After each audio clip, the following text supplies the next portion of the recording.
कहते हैं कर्महीन खेती करे, बैल मरे सूखा पड़े। कुछ वैसा ही हाल कनाडा का है। ऐसा लगता है जैसे कनाडा की विदेश नीति घास चरने गई हुई है। फलस्तीन इजराइल मामले में अब कनाडा ने नया ब्लंडर कर दिया है। जानेंगे क्या हुआ है यहाँ पर। तो वहीं दूसरी तरफ इजराइल मामले में पीएम मोदी ने तो अपनी राय बदल ली, लेकिन क्या भारत की पॉलिसी के साथ कांग्रेस की पॉलिसी मेल खा रही है? जानेंगे क्या कुछ चल रहा है जियोपॉलिटिक्स में। आइए जानते हैं इन खबरों को विस्तार से। फलस्तीनी आतंकी संगठन हमास ने जिस तरह इजराइल पर हमला किया और उसके लड़ाके गाजा सीमाओं से बेरोक टोक प्रवेश कर गए, सैनिकों और नागरिकों को मारते रहे, उससे खुफिया तंत्र की विफलता को लेकर इजरायली सेना पर सवाल उठने लगे। यह हमला 1973 में हुए योम किप्पुर युद्ध की 50वीं बरसी के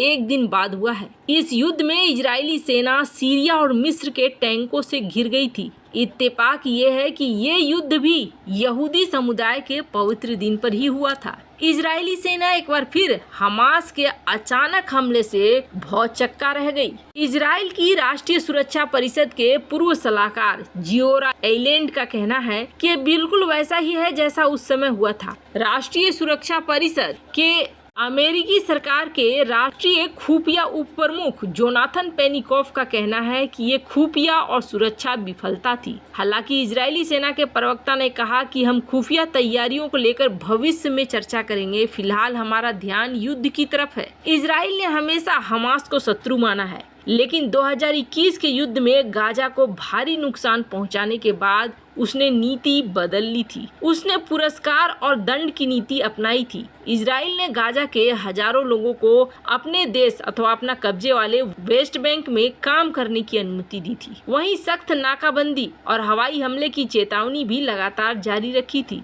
पिछले 18 महीने में पूरे वेस्ट बैंक में हिंसा भड़की हुई थी, लेकिन गाजा शांत था। छिटपुट झड़पों में छोटे इस्लामिक जिहादी समूह शामिल रहे, पर हमास आतंकी शांत रहा और अचानक से ये हमला हुआ है। इसी वजह से ये कहा जा रहा है कि ये खुफिया तंत्र की विफलता है। खैर, इजराइल मामले में इस वक्त अगर आप देखेंगे ना, तो इजराइल और फलस्तीनी आतंकी समूह के बीच में ये युद्ध का तीसरा दिन है। दुनिया भर के कई देश इजराइल के साथ एकजुटता दिखला रहे हैं, जबकि कई अन्य लोगों ने फलस्तीनी सशस्त्र समूह का समर्थन किया है। इजराइल के विदेश मंत्रालय का दावा है कि दुनिया के करीब 84 देशों ने इजराइल का समर्थन करते हुए हमास के हमलों की निंदा की है, उसके आत्मरक्षा के अधिकार का समर्थन किया है, लेकिन 84 देशों ने इजराइल के पक्ष में बयान दिया है। सबसे हैरान करने वाली बात यह है कि कई मध्य पूर्व के देशों ने इजराइल की निंदा नहीं की है, बल्कि कई कार्यकर्ता संगठन ने हमास की निंदा की है।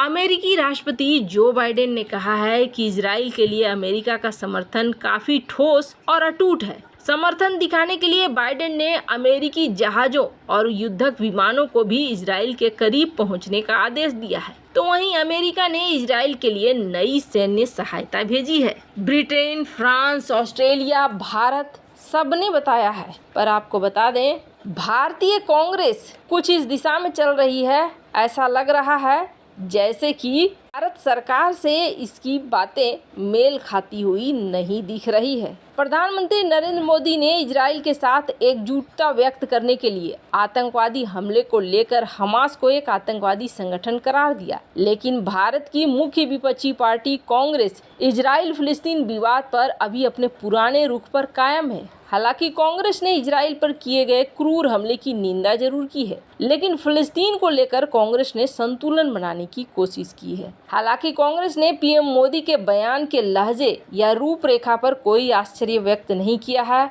और उनके बयान की आलोचना भी नहीं की है, जिसे इजराइल के पक्ष में माना जा रहा है। अपनी पिछली स्थिति को दोहराते हुए मुख्य विपक्षी दल सतर्क दिखाई दे रही है और एक्सपर्ट का कहना है मुस्लिम वोट बैंक को देखते हुए कांग्रेस पूरी तरीके से सतर्क है। लिहाजा कांग्रेस ने इजराइल पर हुए हमले को लेकर न मोदी सरकार से कोई सवाल पूछ रही है और न ही अलग से बयान जारी कर रही है, क्योंकि भारत के चुनाव पर इसका जबरदस्त प्रभाव पड़ने वाला है। कांग्रेस संचार प्रमुख रमेश ने एक पोस्ट में कहा कि भारतीय राष्ट्रीय कांग्रेस इजराइल के लोगों पर क्रूर हमलों की निंदा करती है। भारतीय राष्ट्रीय कांग्रेस का हमेशा ये मानना है कि आत्मसम्मान, समानता और सम्मान की जिंदगी के लिए फ़लस्तीनी लोगों के वैध आकांक्षाएं केवल बातचीत की प्रक्रिया के माध्यम से ही पूरी की जानी चाहिए, जबकि इजरायली लोगों की वैध राष्ट्रीय सुरक्षा हितों को सुनिश्चित किया जाना चाहिए। किसी भी प्रकार की हिंसा कभी भी कोई समाधान नहीं देती है। ऐतिहासिक रूप से कांग्रेस ने